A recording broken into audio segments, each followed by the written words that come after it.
ونشهد أن سيدنا وسندنا وحبيبنا وطبيبنا وطبيب قلوبنا ومرشدنا ومولانا محمدا عبده ورسوله أرسله الله بالحق بشيرا ونذيرا وداعيا إلى الله بإذنه وسراجا وقمرا منيرا. أما بعد فأعوذ بالله من الشيطان الرجيم. بسم الله الرحمن الرحيم. الرحمن علم القرآن خلق الإنسان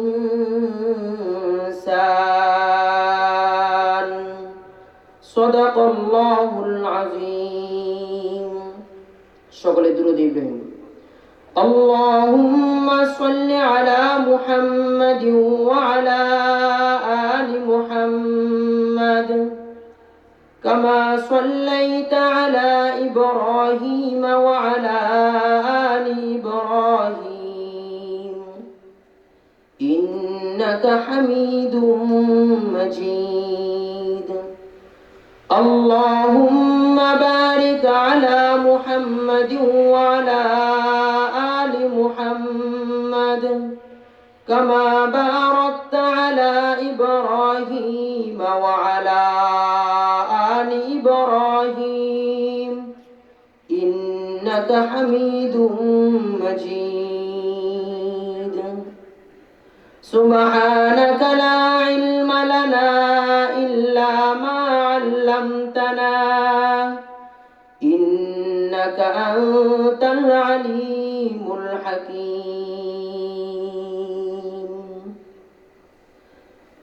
الحمد لله. محترم حاضرین মুসল্লিয়ান ইকরাম, গোয়ারি বিরুনিয়া মোড় জামে মসজিদের উদ্যোগে আজকের মাহফিল।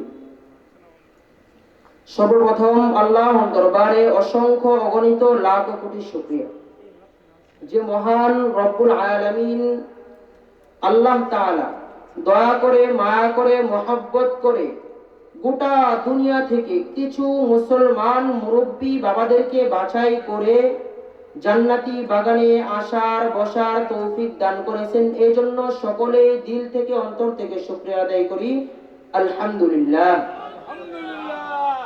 সর্বপ্রথম দুরূদ ও সালাম পড়ি ওই নবীর উপর যেই নবীকে আল্লাহ রাব্বুল আলামিন গোটা পৃথিবীকে সৃষ্টি করার পূর্বে সৃষ্টি করেছেন, যে নবীর জন্য আল্লাহ রাব্বুল আলামিন গোটা পৃথিবীকে বানাইছেন, যে নবীর জন্য আল্লাহ রাব্বুল আলামিন লাখো কোটি মাখলুক আল্লাহ সৃষ্টি করেছেন, যে নবীর জন্য আল্লাহ রাব্বুল আলামিন আমাদেরকে বানাইছেন, ওই নবীর উপর দুরূদ ও সালাম পাঠ করি সাল্লাল্লাহু আলাইহি ওয়াসাল্লাম।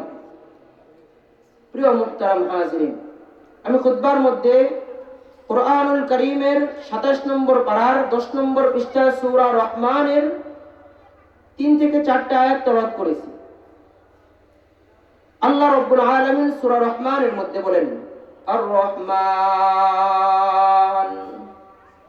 আল্লামাল কুরআন খলাকাল ইনসান। ও মুসলমান মুরব্বী বাবারা, ভালো করে মনোযোগ দিয়ে শুনবেন। আল্লাহ রাব্বুল আলামিন জিবরাইল আলাইহিস সালামের মাধ্যমে রাসূল সাল্লাল্লাহু আলাইহি ওয়াসাল্লামের উপর এই কোরআনকে নাযিল করেছেন। আল্লাহ রাব্বুল আলামিন সূরা রহমানের মধ্যে বলতেছেন আর রহমান, আল্লাহ নিজেই বলতেছেন আর রহমান, আমি দয়াময় আল্লাহ। আর রহমান, আমি আল্লাহ দয়াময়। আল্লামাল কুরআন, আমি কোরআন শিক্ষা দিয়েছি, আমি কোরআন শিক্ষা দিয়েছি। তারপরে আল্লাহ বলতেছেন খলাকাল ইনসান, ইনসান মানুষ, খলাকাল ইনসান, আমি আল্লাহ মানুষ সৃষ্টি করেছি। আল্লাহ বলতেছেন আমি আল্লাহ মানুষ সৃষ্টি করেছি। কিন্তু কেন সৃষ্টি করলেন আল্লাহ মানুষ? অবশ্যই একটা উদ্দেশ্য আছে। যেমন আজকে এখানে মাহফিলের আয়োজন করা হয়েছে, যারা করছে তাদের উদ্দেশ্য আছে, ঠিক না? অবশ্যই উদ্দেশ্য আছে। উদ্দেশ্য কি? এলাকাবাসীর মধ্যে দিন প্রচার হবে, দিনের দাওয়াত পৌঁছে দেওয়ার জন্য এই মাহফিল, এটাই উদ্দেশ্য। মসজিদ বানাইছে উদ্দেশ্য কি? মানুষ নামাজ পড়বে, আল্লাহর গোলামি করবে। প্রত্যেকটা কাজের যদি বান্দার যদি প্রত্যেকটা কাজের উদ্দেশ্য থাকে, তাহলে যে মালিক এত কষ্ট করে, যে মালিক আপনাকে আর আমাকে মাটি থেকে বানাইছে, ওই মালিকের উদ্দেশ্য আছে না নাই? অবশ্যই আছে। ওই মালিক উদ্দেশ্য কি? ওই মালিক রব্বুল আলামিন 27 নম্বর পারার 2 নম্বর পৃষ্ঠায় বলতেছেন ওয়ামা খালাকাতুল জিন্না ওয়াল ইনসা ইল্লা লিয়াবুদুন, আমি আল্লাহ জিন এবং ইনসানকে বানাইছি একমাত্র আমি আল্লাহর গোলামের জন্য। কিসের জন্য? একমাত্র গোলামের জন্য, ইবাদতের জন্য, দুনিয়ার কারো ইবাদতের জন্য নয়। আল্লাহ বলতেছেন বান্দা ইবাদত করবা, আমার ইবাদত করো, কারণ আমি তোমারে বানাইছি। দুনিয়ার কারো ইবাদত করো না, মাথা নত করবা আমার কুদরতি পায়ে, মাথা নত করো। কিন্তু প্রশ্ন তো হলো মালিকের কুদরতি পা পাবো তো পাবো কোথা থেকে? আল্লাহর নবীকে সাহাবায়ে কেরাম প্রশ্ন করলেন যে আমরা মালিকের কুদরতি পায়ে সেজদা করব কোত্থেকে? আল্লাহর নবী বললেন ও সাহাবায়ে কেরাম, ও আমার সাহাবী, তোমরা যে দেখতেছো দুনিয়ার মধ্যে মাটির উপর সেজদা করতেছো, পাথরের উপর সেজদা করতেছো, জায়নামাজের উপর সেজদা করতেছো, কিন্তু কাল্পনিকটা দেখা যাইতেছে, কিন্তু সরাসরি তুমি মালিক রব্বুল আলামিনের কুদরতি পায়ে সেজদা করতেছো। সুবহানাল্লাহ। এজন্য আল্লাহ বলছে গোলামি করবা তো আমার করবা, সেজদা করবা তো আমার কুদরতি পায়ে করবা, তাহলে তুমি আমার কাছে প্রিয় হয়ে যাবে। ও মুসলমান, যদি ইবাদত করতে হয় তাহলে কার করতে হবে? মালিকের ইবাদত করতে হবে, একমাত্র আল্লাহ রাব্বুল আলামিনের ইবাদত করতে হবে। সর্বপ্রথম ইবাদত কি? যে মুসলমান নয় তার কাছে সর্বপ্রথম ইবাদত হলো আল্লাহ রাব্বুল আলামিন বলছে তুমি ঈমান আনো। কি করো? ঈমান আনো, কালিমা পড়ো, বিশ্বাস করো আল্লাহকে, আল্লাহর নবী মুহাম্মদুর রাসূলুল্লাহ সাল্লাল্লাহু আলাইহি ওয়াসাল্লামকে, এবং দুনিয়াতে যত নবী আসছে সকল নবীকে বিশ্বাস করো। আমার বানানো ফেরেশতাকে বিশ্বাস করো, আমার দেয়া কোরআনকে বিশ্বাস করো, মৃত্যুর পরে যে পুনরায় জীবিত হবে তার উপরও বিশ্বাস করো, তাহলে তুমি মুসলমান। কালিমা পড়ছি আমি, কালিমা পড়ার পর আমার সর্বপ্রথম দায়িত্ব কি? নামাজ পড়া। নামাজ, নামাজ আল্লাহ ফরজ করেছেন, নামাজ ফরজ। যদি বান্দা নামাজ আদায় করে তাহলে আল্লাহর কাছে প্রিয় হবে। কার কাছে? আল্লাহর কাছে প্রিয় হয়ে যাবে, আল্লাহ তাকে আপন বানায় নেবে। দুনিয়ার মধ্যে যদি কোনো বাদশার সাথে, বাদশা পরের কথা, একজন মেম্বারের সাথে এলাকার একজন সাধারণ মানুষের চলাফেরা অনেক পরিচয়, সে যদি রাস্তাঘাটে কোনো জায়গায় আটকা যায় তাহলে মেম্বার তাকে ছুটাবে কিনা? তাহলে আমি যদি আল্লাহ রাব্বুল আলামিনের সাথে পরিচয় হয়ে থাকি, আল্লাহ যদি আমাকে আসমান থেকে দুনিয়ার মধ্যে আমি একজন বান্দাকে যদি আল্লাহ আমাকে চিনা ফেলে, তাহলে কিয়ামতের ময়দানে যদি আমাকে আজবের ফেরেশতা আটকায় দেয়, কিয়ামতের ময়দানে যদি আমাকে কোনো ফেরেশতা আটকায় দেয়, তো আমাকে ছুটাবে তো ছুটাবে কে? একমাত্র কে? আল্লাহ আমাকে ছুটায়া কোথায় দিবে? জান্নাতে। ও মুসলমান, আল্লাহর গোলাম, ভালো করে শুনে নাও, ইবাদত যদি করতে হয় দুনিয়ার মধ্যে আল্লাহর ইবাদত করতে হবে, গোলামি করতে হলে আল্লাহর গোলামি করতে হবে, তাহলে তুমি হয়ে যাবে আল্লাহর কাছে প্রিয়। কিন্তু যারা আজকে ইবাদত করে না, নামাজই পড়ে না, যারা কি অবস্থা হবে? আল্লাহ রাব্বুল আলামিন এত দয়াবান, এত দয়াময়। কোরআনে বলছেন আল্লাহ রহমান দয়াময়। আল্লাহ দয়াময়, অবশ্যই দয়াময়। সারা জীবন নামাজ পড়ল না, মৃত্যু যেই দিন হয়ে যাবে তার 2 দিন আগে তুমি নামাজ শুরু করেছো। ফজরের আগে আল্লাহ রাব্বুল আলামিনের কাছে 2 রাকাত নামাজ আদায় করিয়া, তাহাজ্জুদের 2 রাকাত নামাজ আদায় করিয়া উপর দিকে তাকায় আল্লাহকে ডাক দিছো, রব্বি আল্লাহ, আল্লাহ গুনাহ তো করে ফেলাইছি, মালিক গুনাহ তো হয়ে গেছে, মালিক জীবনটা তো কাটায় দিছি, অনর্থক জীবন কাটায় দিছি, মালিক তোমাকে চিনি নাই, মালিক মাফ করে দাও, আল্লাহ মাফ করে। শুধু দুনিয়া নয়, তোমার আওয়াজ, হে বান্দা, তোমার আওয়াজ আল্লাহর আরশকে নাড়া দিবে। আল্লাহ রাব্বুল আলামিন বলবে, বান্দা যা, তোকে মাফ করে দিলাম। 2 দিন, 1 দিন, একটা মুহূর্ত আগে আল্লাহর কাছে ক্ষমা চাও।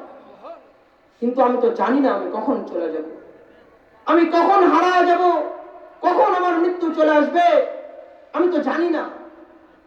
এমনও তো হতে পারে এখান থেকে উঠতেও পারবো না।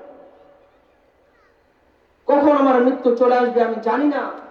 এজন্য সর্বদা মালিকের কাছে তওবা করা। হে মুসলমান, আজকে এই ময়দান থেকে তওবা করা যাবেন, আজকে এই ময়দান থেকে ওয়াদা করা যাবেন, কোন দিন আর ফজরের নামাজ ছাড়বেন না, কোন দিন এক ওয়াক্ত নামাজ ছাড়বেন না। তাহলে আপনি হয়ে যাবেন আল্লাহর কাছে প্রিয়। তওবা করবেন, আল্লাহ অপেক্ষায় থাকে। ফজরের আগে আল্লাহ প্রথম আসমানে এসে বান্দাদেরকে ডাকে, ও বান্দা, ও আমার গোলাম, ও উম্মত, ও নাফরমান, আসো আসো আমার কাছে চাও, আমি আল্লাহর কাছে চাও, আমি আল্লাহ অপেক্ষায় তোমাকে মাফ করার জন্য, আমি আল্লাহর কাছে চাও তো আমি মাফ করে দিই। আল্লাহ অপেক্ষা করে, কিন্তু আমরা যাই না মালিকের কাছে। যদি যাইতাম তো আল্লাহ সাথে সাথে মাফ করে দিত। আল্লাহ রাব্বুল আলামিন প্রতিনিয়ত ডাকে, বান্দা তুমি রাত্রের বেলা কত রাত্রে ঘুমাও, মোবাইল টিপা, বহু রাত্রে ঘুমাও, তো ফজরের নামাজ পড়ো না।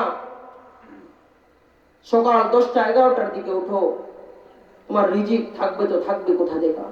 রিজিকের পেছনে দৌড়াও। আল্লাহ তো বলছে আমি রিজিক দিব তোমাদেরকে। তবে কেন তুমি রিজিকের পেছনে দৌড়াও? হ্যাঁ, উসিলা দরকার আছে, সময় মতো করো। মসজিদে আজান হয়ে গেছে, কাজ শেষ, কোদালটা উঠাইছো, মাটিতে কূপ দিবা, আজান দিছে, কোদাল হাত থেকে ফেলা দাও। কুড়াল উঠাইছো, খড়িতে কূপ দিবা, হাত থেকে ফেলা দাও, কারণ আজান হয়ে গেছে মসজিদে, এখনই আমার চলে যেতে হবে। গিয়া নামাজটা পড়া, খাবার দাবার করে আবার গিয়া কাজে লেগে যাও, তো আল্লাহই তো তোমার রিজিক দিবে। আল্লাহ পছন্দ করবে তোমাকে, যে বান্দা দুনিয়ার জন্য রিজিক উপার্জন করতেছে এবং আখিরাতটাও উপার্জন করতেছে। দুনিয়া সারা জীবন দুনিয়া নিয়ে কাটায় দিলা, কিন্তু তুমি আখিরাতের কিছুই করলা না। দুনিয়া তো অল্প সময় শেষ হয়ে যাবে, কিন্তু আখিরাত শেষ হবে না। এজন্য মুসলমান সর্বদা আল্লাহ রাব্বুল আলামিনের গোলামি করতে হবে, সর্বদা আল্লাহ রাব্বুল আলামিনকে চিনতে হবে, সর্বদা মালিকের ইবাদত করতে হবে, নামাজ আদায় করতে হবে। শুধু নামাজ নয়, প্রত্যেকটা আমলে আমাদের জীবনে জড়ানো দরকার, প্রত্যেকটা আমল দিয়ে আমাদের জীবনকে গঠন করা দরকার। এজন্য মুসলমান সব সময় আল্লাহ রাব্বুল আলামিনের কাছে ইস্তেগফার করব, ইস্তেগফার। ইস্তেগফারের ওসিলায় আল্লাহ হতে পারে আমাদেরকে একদিন মাফ করে দিতে পারে। সকলের কাছে দোয়া চাই, আল্লাহ রাব্বুল আলামিন আমি যে কথাগুলো বললাম এই কথাগুলোর উপর আমাকে এবং সকলকে আমল করার তৌফিক দান করুন। ওয়া আখিরু দাওয়ানা আলহামদুলিল্লাহি রাব্বিল আলামিন। আসসালামু আলাইকুম ওয়া রাহমাতুল্লাহ। আলহামদুলিল্লাহ, সুম্মা আলহামদুলিল্লাহ। মুহতারাম হাজিরিন, আসলে উনি আমাদের একজন মেহমান। হুজুর যদি আরো আগে আসতেন, মাগরিবের নামাজের পরে হয়তো আরো লম্বা সময় দেওয়া যেত। উনি অনেক সুন্দর সুন্দর কথা বলতেছিলেন। সময় সংকীর্ণতা থাকার কারণে ওনাকে আরো লম্বা সময় দিতে পারলাম না, এর জন্য আমরা আন্তরিকভাবে দুঃখিত। মুহতারাম হাজিরিন, এ পর্যায়ে আপনাদের সামনে পবিত্র কোরআন এবং হাদিস থেকে গুরুত্বপূর্ণ আলোচনা নিয়ে আসছেন আজকের সবার